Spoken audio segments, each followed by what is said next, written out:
Mesdames et messieurs, les États-Unis d'Amérique viennent de faire un revirement qui surprend le monde. Un revirement d'impuissance. Et Allah, je suis dépassé par cette déclaration de monsieur Pete Hegseth, oui, le ministre de la guerre, de la plus grande puissance militaire américaine, qui vient de se rabaisser à la basse classe face à l'Iran.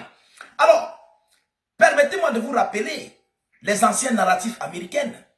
Nous devons récupérer l'uranium poussière de l'Iran.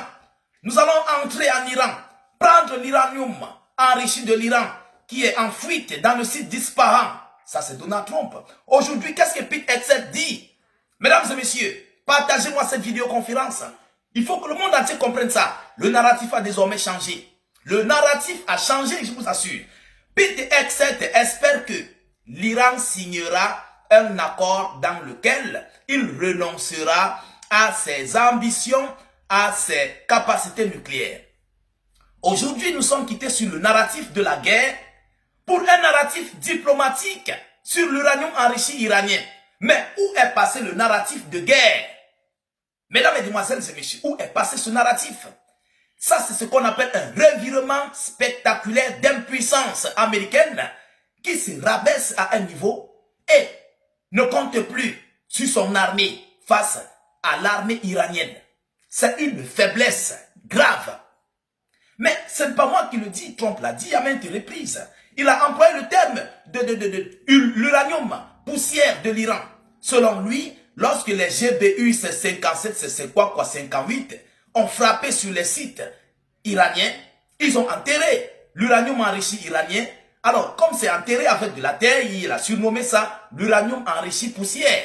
Alors, Trump et son armada de combat avaient lancé l'assaut, croyant que non, il y a des pilotes qui sont tombés au sud-ouest de l'Iran. Déjà, c'était pour aller récupérer l'uranium enrichi. La preuve en est que parmi les pilotes, il y avait une femme qui avait des identités, donc selon lesquelles elle faisait dans le domaine nucléaire. Alors, là-bas, ils avaient un plan bien approprié pour aller s'emparer de l'uranium enrichi dans le site d'Ispahan. C'est pourquoi ils ont pris d'assaut une ancienne base du côté du sud-ouest de l'Iran pour atterrir avec leurs appareils de combat, et tous ces appareils ont été pulvérisés. Vous vous rappelez? Ce n'est pas moi qui le dis, mesdames et messieurs.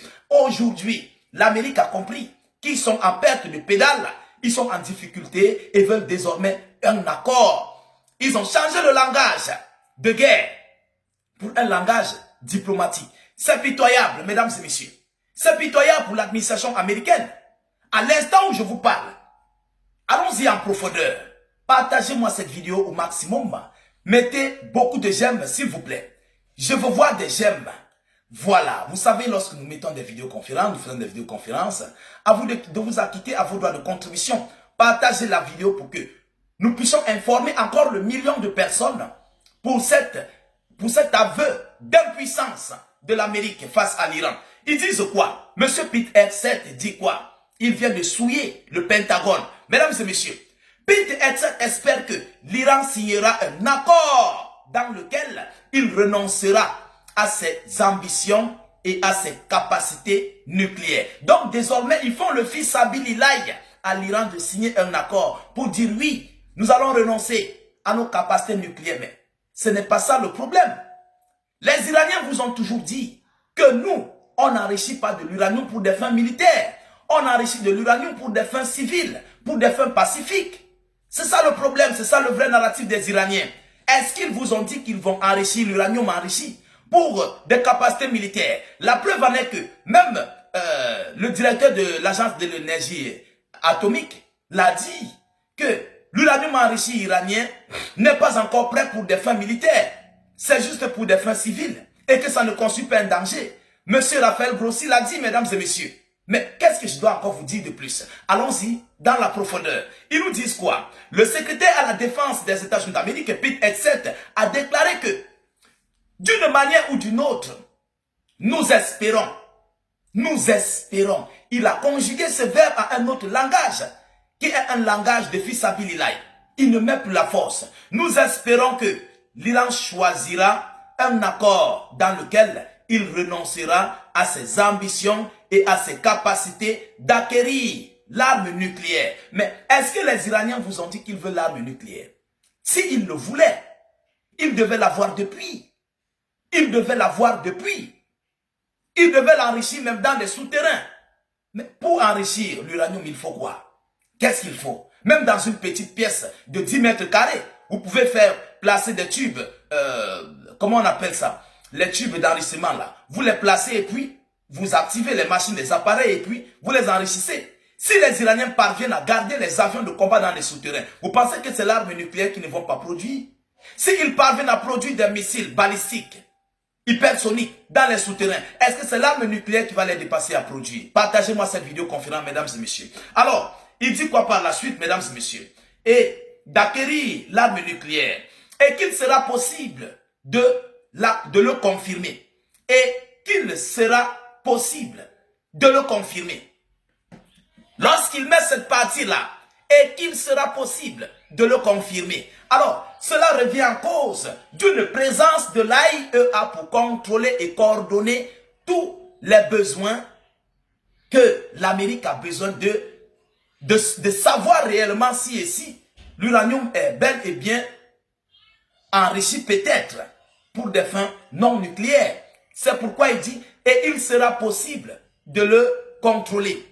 Pour dire aux Iraniens, lorsque vous allez signer, alors il faut qu'on remette l'AIEA sur le territoire iranien pour qu'il puisse contrôler plus précisément l'enrichissement de l'uranium pacifique, si l'Amérique va l'admettre. L'uranium civil, je dis bien si l'Amérique va l'admettre. Parce que déjà, ils sont sur... ils sont désormais sur un stratagème d'uranium enrichi. Ils sont en train de descendre. Mais maintenant, lorsqu'il dit, s'il vous plaît, écoutez bien, lorsqu'il dit et qu'il sera possible de le confirmer, ça veut dire que ils pourront laisser l'Iran d'enrichir l'uranium pacifique, civil. Mais il y aura un agent de l'énergie atomique ou bien des délégués qui vont le contrôler et qui vont confirmer à l'Amérique que, comme vous voyez, non, l'uranium enrichi iranien est juste pour des fins civiles et des fins pacifiques. Et ce sont eux qui vont le contrôler. Vous comprenez un peu? Alors, voilà le langage, le narratif que l'Amérique est en train de faire présentement sur le dossier nucléaire iranien. Mais je dis, c'est un aveu d'impuissance. Oui, monsieur le ministre de la guerre des États-Unis d'Amérique vient de mettre l'Amérique à la basse classe. Ils veulent fuir désormais la guerre. Je vous avais dit que ces gens-là, s'ils partent pour le deuxième round, ce deuxième round va les faire un coup KO dans le domaine économique et militaire. Et à ce niveau-là, la Chine va suspendre.